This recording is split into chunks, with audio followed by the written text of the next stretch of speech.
दो सोचें पाई जाती हैं कंपनी में। एक ये कहती है जी कि इमरान खान पे काटा, इमरान खान ने हमारी बहुत बेइज्जती की है और ये जो इसने कर दिया इसके बाद अब इसके लिए कोई गुंजाइश बाकी नहीं है। पहले मैं इसको थोड़ा एड्रेस करना चाहता हूं।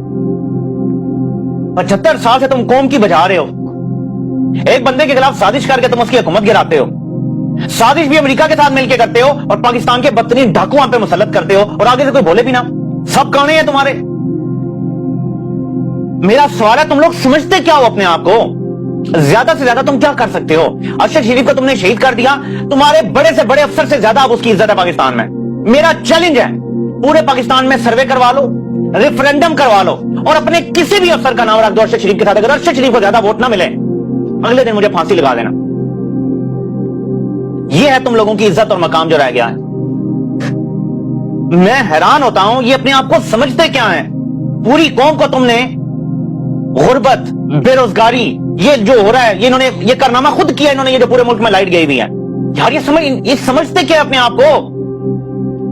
अब आते हैं दूसरी चीज की तरफ कि जी एक तो ये हो गया कि इमरान खान काबिल कबूल नहीं कि उसने हमारे बारे में बड़ी गलत बात कर दी है और अब इसकी सूरत भी वो काबिल कबूल नहीं हो सकता हमें और सारा। एक तो कि मैंने बता दिया कि आप जो मर्जी करते नहीं, आगे से कोई बोले भी ना। वो अल्लामा इकबाल का क्या शेर है, नाले बुलबुल के सुनो रहमतन गोश रहूं, हम नवा मैं भी कोई गुल हूं कि खामोश रहूं।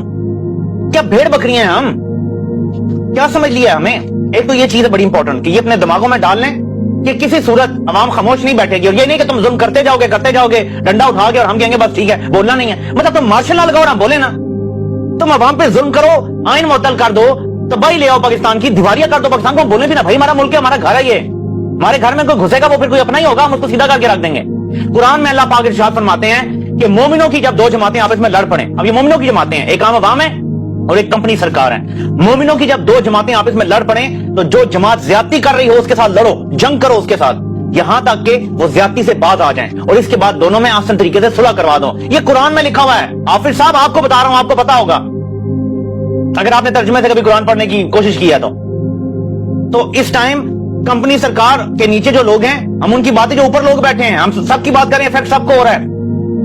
तो अगर मोमिनों की या मुसलमानों की दो जमातें लड़ पड़ी आपस में, यानी एक तरफ आम अवाम है, एक तरफ कंपनी सरकार है, हम लड़ेंगे जब तक कंपनी सरकार ज्यादती करेगी, क्योंकि कुरान का ये हुक्म है। और जैसे आप ज्यादती से बात आएंगे हम दोबारा से सुलह सफाई की बात करेंगे। ये असल चीज है, कुरान का हुक्म है ये। और दूसरी चीज, वो साहब ये भी बता रहे थे कि कहा गया जी कि इमरान खान जब नहीं आएगा तो जहन में ये सोच है कि इमरान खान को एक बार साइड पे कर देंगे तो हम अपना टैका जमा लेंगे। सोचिए ना दिमाग में, मैं आपको बताता हूं क्या होगा।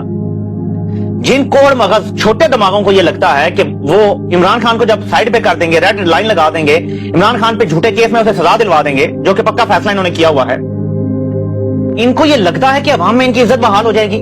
यार कोई कितना कोड़ मगज हो सकता है जो हमारे ये सरों पे लोग बैठे हुए हैं, यानी 75 साल से इसी किस्म के फिक्री बोने हमारे फैसले कर रहे हैं। आपको पता है कि क्यों इंडिया बहुत ऊपर चला गया और हम क्यों इस पाताल में हैं? ये फिक्री बोने हमारे फैसले करते चले आ रहे हैं। आज भी इनका दिमाग वही छोटा स्टंटेड ग्रोथ और हम इधर बैठे हुए हैं। यानी जो अपने आप को कॉम्पिटेंट कहते थे, जिनको लगता था कि हमें पता है मुल्क की जो नबज इस टाइम क्या है, वो बिल्कुल इस टाइम रियलिटी से कटे हुए हैं। रियलिटी का उन्हें अदराक ही नहीं है।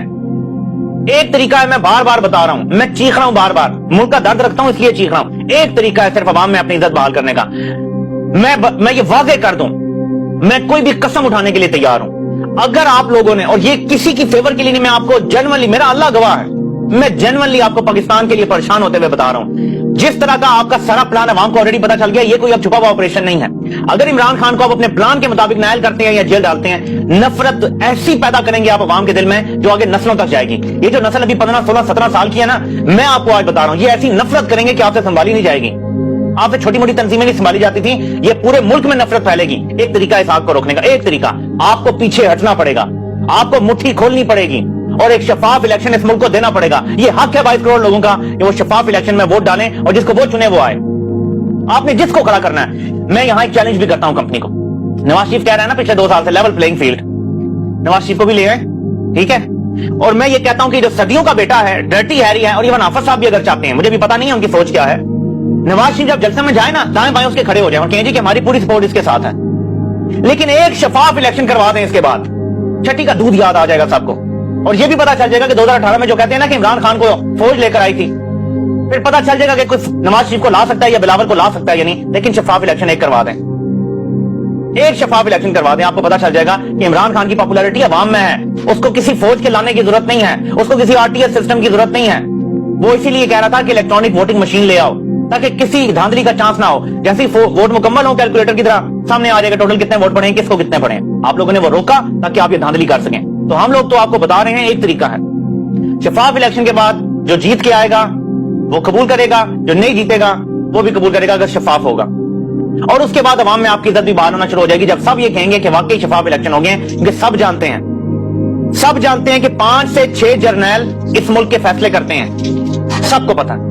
اور ان کے ساتھ ججز بالکل ظاہر ہے کہ ہم نوالا ہم پیالہ ہوتے ہیں, ان کے بغیر تو یہ رجیم چینج آپریشن بھی نہیں ہو سکتا تھا. رات کو اگر عمر عطا بندیال صاحب آئین کو بچا لیتے تو حالات آج کچھ اور ہوتے, لیکن آرٹیکل 69 کی دھجیاں اڑا کے انہوں نے پاکستان کے آئین کا جو مذاق اڑایا ہے, جو کھلواڑ کیا ہے. میں آپ کو بتا رہا ہوں کہ پاکستانی جمہوریت پتہ نہیں کبھی بحال ہو سکے گی یا نہیں, لیکن نشانی یہ ہے کہ اگر اگلے 80 سے 85 دنوں میں الیکشن نہیں ہوتے تو پھر مجھے جلدی جلدی الیکشن ہوتے نظر نہیں آ رہے.